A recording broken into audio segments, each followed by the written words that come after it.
Hi friends, good afternoon. నేనైతే ఇప్పుడు పైన బట్టలు ఆరేయడానికి వెళ్ళాను.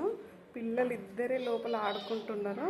ఇప్పుడు ఏం కంప్లైంట్ చేస్తారో ఒకరిపైన ఒకరు చూద్దాం ఫ్రెండ్స్.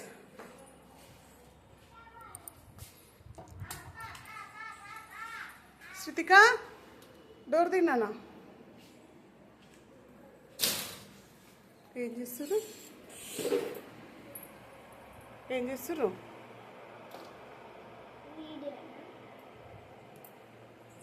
కాదురా, వీడియో కాదు. ఏం చేస్తున్నాని?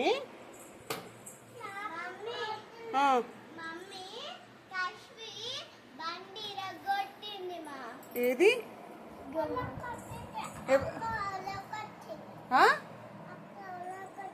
ఎవరు ఇరగొట్టిరది? ఎవరు? నిజం చెప్పండి. బెడ్ మీద బైక్ ఉంది కదా, అది ఇట్లా పట్టుకొని ఇట్లా చేసింది మా. తర్వాత అది ఇరిగింది మా. ఎవరు ఇరగొట్టిరు కశ్వి? ఏ లేదు, నువ్వేనట కశ్వి. మమ్మీ కాదు మమ్మీ, కశ్వి ఇరగొట్టింది మమ్మీ. చెప్పు, నువ్వు చెప్పు కశ్వి, ఎవరు ఇరగొట్టిరది? నిజం చెప్పు. టీచర్ ఫోన్ చేస్తా. మమ్మీ అబద్ధాలు చెప్తుంది మమ్మీ, కశ్వి ఇరగొట్టింది మమ్మీ. ఎవరు కశ్వి ఇరగొట్టింది చెప్పు. ఎవరు ఇరగొట్టిరు?